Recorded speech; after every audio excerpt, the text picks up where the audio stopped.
Alhamdulillah Pak Ustadz. Sebetulnya pertanyaannya sangat banyak karena saya cukup lama tidak ikut. Tapi mengingat situasi udah hampir jam 6. Jadi tadi saya pilih-pilih di otak saya. Mungkin satu aja Pak Ustadz. Ya, silakan. Jadi pertanyaan saya adalah di surat 63 ayat 10. Yang kira-kira di Al-Munafikun ya. Di dekat di akhir-akhir ayat itu, jadi orang yang sudah akan meninggal, dia kalau bisa dikasih kesempatan, kira-kira ingin bersedekah Pak Ustadz. Jadi pertanyaan saya, kenapa ya sedekah itu yang dia ingat gitu loh, bukan yang lain gitu Pak Ustadz. Itu aja. Terima kasih. Assalamualaikum warahmatullahi wabarakatuh. Kalimat Qur'annya kan fa'asaddaqa wa aqum minas salihin. Wa la yu'akhirallahu nafsan ya idza jaa ajaluha. Baik. Jadi ada orang-orang yang saat diberikan kesempatan oleh Allah di dunia, dia tidak memaksimalkan kesempatan itu untuk berbuat baik. Dan tolong ingat ini ya, ini surah ayat masuk di surah Al-Munafiqun. Orang munafik. Nah, sifat munafik itu dibagi dua oleh Quran. Ada memang orang-orang itu non-muslim dalam konteks kafir, tapi lebih banyak yang merasa beriman, masuk Islam, mengaku muslim, tapi tidak memanfaatkan keislamannya dengan baik. Misal, kalau non-muslim punya harta banyak tidak berzakat karena nggak punya iman. Tapi ini sudah masuk Islam, harta dititipkan oleh Allah, nggak mau zakat. Kalau non-muslim tidak mau sholat, nggak beriman. Tapi ini sudah beriman, nggak mau sholat. Ini sebetulnya apa yang ada dalam jiwamu gitu kan? Itu kalau bahasa Quran itu. Seakan-akan iman itu nggak sampai ke hatinya, cuma di mulutnya aja mengatakan saya muslim. Tapi karena nggak sampai ke jiwanya tidak teresapi. Itu diantaranya ada di Quran surah 49 ayat ke-14. Kan qalatil a'rabu amanna. Orang-orang Arab Badui mengatakan saya beriman. Kul katakan Muhammad lam tu'minu, kalian belum serius imannya, belum beriman dengan serius. Walakin qulu aslamna, cukup katakan baru masuk Islam. Islam itu kan baru bersyahadat. Walamma yadkhulul imanu fi qulubikum. Sedangkan imannya enggak masuk ke hati, jadi cuma di lisan aja. Muslim ya? Muslim. Beriman? Beriman. Kok enggak salat? Ya itu kan urusan saya dengan Allah. Ya. Om, ke masjid yuk. Duluan aja. Dia. Emang nggak tahu masjidnya?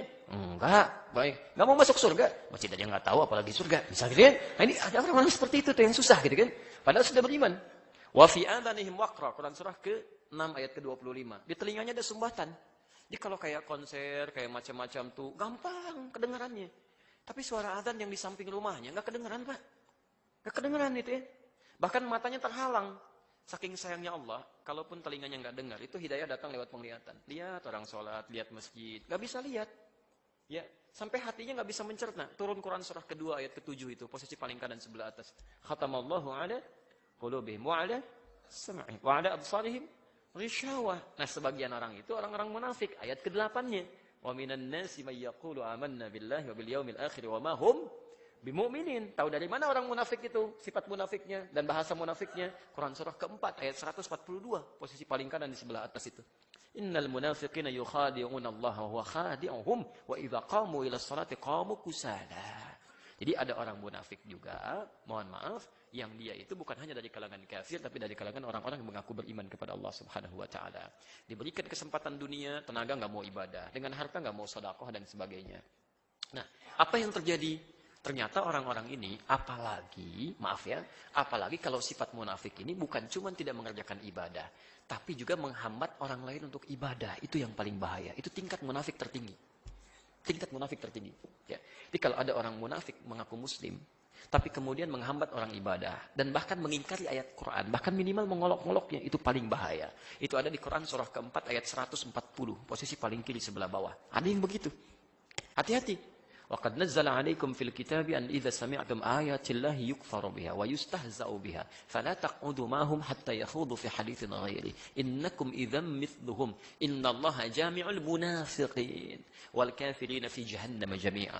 Kalau Anda pernah mendengar orang-orang berbicara komentar tentang ayat-ayat Allah, tapi dia simpangkan maknanya. Pandai bicara tentang Al-Quran, cuman dijadikan dalil untuk menyimpangkan orang dari ketentuan Islam. Apa Bapak pikir orang yang bicara semua agama sama itu non-muslim? Ada yang mengaku muslim. Bapak-bapak, ibu sekalian, sebetulnya semua agama itu sama. Mengajak pada Tuhan yang sama, cuman caranya beda-beda. Siapa yang bicara itu? Bukankah ada yang mengaku muslim? Tapi dia mengambil ayat-ayat Quran untuk menegaskan klaimnya, dan enak sekali motong-motong. Dalilnya ini loh dalam Al-Quran, itu orang munafik. Dan munafiknya tingkat tinggi. Allah saja membenci orang itu, masa kita sukai?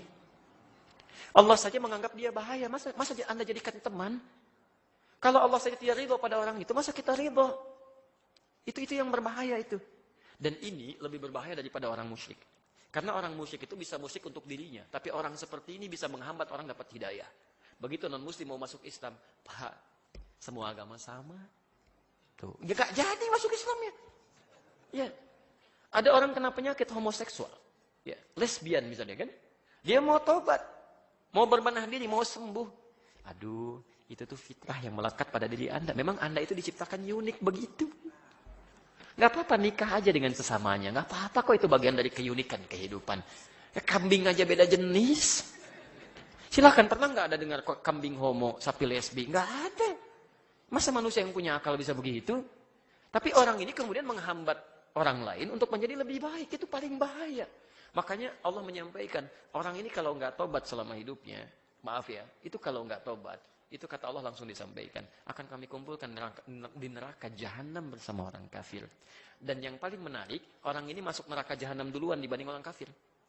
Karena kalimatnya disebutkan duluan, innallaha jami'ul munafiqin wal kafirin fi jahannam jami'a. Saya akan gabungkan orang munafik dan orang kafir. Orang kafir urutan kedua, munafik duluan. Munafik, kalau orang kafir, nggak ada imannya, neraka jahanam wajar. Kamu udah ada iman, menyesatkan orang, sampai orang nggak jadi masuk Islam ya.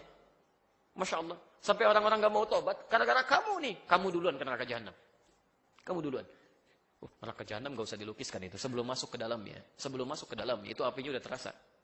Quran surah 40 ayat 46-47. An-naru yu'raduna 'alaiha ghuduwwan wa 'ashiyya. Neraka itu terus ditampilkan dari sejak alam kubur. Setiap pagi sampai petang. Dari sejak di alam kubur, Pak. Ya, kalau nggak percaya silahkan aja gitu. Kalau sudah tahu ditampilkan, nggak usah nekat gitu kan. Biarin aja mereka tuh. Ya. Dan yang paling hebat, Masya Allah, pernah dengar masuk surga tanpa hisab? Orang-orang ini masuk neraka tanpa hisab. Ada di Quran surah 18 ayat 100-101, posisi paling kiri sebelah atas. Di saat orang tegang menyaksikan kitabnya, kan ada yang kitabnya dengan tangan kanannya itu kan, ini senang. Ada yang di belakang tuh, ya. Wayaslasa'ira, aduh takut. Yang ini bingung, saya di mana nanti ya? Kanan apa kiri? Apa di belakang? Tiba-tiba turun ayat, wa aradna jahannama yawma idzil kafirina arada. Dan kami langsung akan tampilkan neraka jahanam sejelas-jelasnya bagi orang-orang yang ingkar ini seterang-terangnya sebelum masuk nerakanya. Jadi kalau dalam bahasa kita begini, ya, kalau dalam bahasa bebasnya, kamu nggak usah mikirin di mana kitabnya. Tempat kamu di sini di neraka ini, nanti langsung masuk aja. Siapa mereka ini? Yang mengejutkan ayat 101-nya. Kalau yang kafir wajar, 101-nya, alladzina kanat a'yunuhum fi ghita'in an dzikri wa kanu la yastati'una as-sam'a. Yaitu orang-orang yang umumnya ketika diingatkan, dia nggak mau lihat ayat-ayat kami. Dan kalau diingatkan dengan kalimat-kalimat baik, gitu kan? Nggak mau dengar azan, nggak mau dengar sholat, ngajaknya berdebat melulu dan sebagainya. Itu yang berbahaya. Karena itulah kemudian ketika mereka akan disampilkan pada neraka, mereka meminta kepada Allah diberi kesempatan lagi. Ya Allah, tolong ya Allah, beri tangguh sedikit aja. Ya, sedikit aja ya Allah. Mohon ya Allah. Fa asaddaqa wa aqum minas shalihin. Maka saya akan bersedekah. As-sadaqah. Apa itu sedekah? Itu dulu yang dipahami. Sedekah itu, sedekah dalam bahasa Arab secara fikih disebut kullu ma'rufin sedekah. Setiap kebaikan-kebaikan yang bisa kita kerjakan sebagai ibadah itu disebut dengan sedekah. Di sedekah itu nama umum bagi semua ibadah yang mampu kita kerjakan. Zakat disebut sedekah. Bagian dari sedekah, Quran surah ke-9 ayat ke-60. Innamas shadaqatu lil fuqara. Zakat itu diperuntukkan bagi orang fakir, orang miskin. Sedekah dan dijamakkan. Kenapa dijamakkan? Karena zakat itu banyak manfaatnya. Itu haknya 8 golongan, Pak. Jadi kalau Bapak wajib zakat gak dikeluarkan, Bapak sudah berbuat zalim pada 8 golongan. Karena hak mereka tidak diberikan. Dan nanti orang zalim itu di hadis Muslim nomor hadis 5611, kezalimannya nanti ditukar begini. Pahalanya akan diberikan pada yang dizalimi itu. Jadi kalau Anda nggak keluarkan zakat, nanti pahala-pahala baik Anda itu akan ditukarkan dengan orang-orang yang dizolimi oleh Anda. Ya, misal orang fakir belum dapat zakatnya, Anda berhak itu untuk mengeluarkannya, hak mereka, kewajiban Anda. maka kebaikan Anda dipindahkan ke orang fakir itu. Kalau Anda nggak punya modal kebaikan lagi, maka dosa-dosa orang fakir itu diambil, disimpankan kepada Anda. Dibalikan. Itu belum selesai, baru fakir, belum yang miskin. Kan? Belum yang mu'allaf. Kan? Ya Allah, saya itu kurang ibadah karena nggak ada tuntunan, ya Allah. Saya mau baca buku, bukunya nggak ada. Mau belajar perangkat taklim, nggak ada perangkatnya, ya Allah. Karena memang perangkat saya yang diambil dia, haknya dalam zakat yang belum dia keluarkan, ya Allah. Nuntut tuh. Wal gharimin. Hati-hati, gitu kan? Banyak hal itu. Sampai ke yang wafi sabilillah dan sebagainya.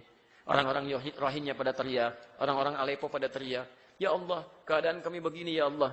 Sulit mendapatkan makanan dan sebagainya. Bukan karena makanan nggak ada juga rezeki darimu, ya Allah. Tapi rezeki kami itu dihambat oleh orang-orang yang punya zakat. Nggak pernah dikeluarkan, ya Allah. Antum mau jawab apa? Infak itu disebut dengan sedekah. Salat kita disebut dengan sedekah. Haji disebut dengan sedekah. Umrah disebut dengan sedekah. Jadi ketika mengatakan fa'as-sedekah, itu kalimat umum yang sekiranya antum harus melihat. Antum dapat titipan apa dari Allah. Kalau harta benda, cepat gunakan untuk kepentingan ibadah. Pertama kali jangan jauh-jauh, sekitaran dulu. Ibadah lingkungan keluarga, coba cek orang tua. Infak mau jauh-jauh dulu. Coba cek ibu bapak, barangkali jarang cerita. Tapi kok sindiran-sindirannya terasa. Sikap-sikapnya nampak gitu kan. Maka infak pertama itu untuk orang tua. Quran surah kedua ayat 215. Istri, anak-anak, carikan sekolah yang bagus. Ini kan kadang-kadang aneh antum ini.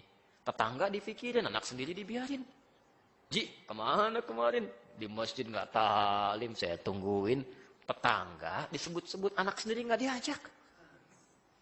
Ukti, kok kerudungnya masih begitu aja? Kapan mau gantinya? Masya Allah, tetangga diisengin, anak sendiri nggak pakai jilbab. Coba dilihat dulu gitu kan. Coba dilihat sekitar ada, setelah itu aspek terjauh, tingkatkan salatnya, puasanya, macam-macamnya. Jadi ayat itu ingin mengatakan bahwa ada orang-orang yang merasa mereka kecewa dan menyesal. Menyesal. Karena tidak pernah pandai melihat titipan, tidak difungsikan dengan baik. Ini mata, titipan Allah. Terserah Allah mau diambil kapan. Mumpung masih ada penglihatan baik, gunakan untuk melihat yang baik-baik. Lihat mushaf, baca Quran. Kalau sudah diambil, Pak, mau lihat apa lagi? Ini kaki, titipan Allah. Terserah Allah mau ngambil kapan aja. Mumpung masih ada, gunakan yang baik-baik. Ada orang kakinya lumpuh, masih mau ke masjid. Antum masih pada sehat, belum mau melangkah juga. Saking sayangnya Allah, sepeda dikasih, motor dikasih, mobil dikasih. Kalau hujan nggak bocor gitu kan, silakan. Ada orang nggak punya sepeda, nggak punya mobil, ya nggak punya, bahkan kendaraan aja nggak ada. Jalan kaki ke masjid, jarak rumahnya 1 kilo, masih ke masjid jalan kaki. Ya Allah. Nah, saya kira itu Pak Arif ya, halo? Ya, baik. Jadi silahkan ya Pak Arif, punya potensi apa subuh ini? Ya, kalau ada harta titipan silahkan. Jamaah pulang ada yang lapar ya sediakan sarapan gitu kan.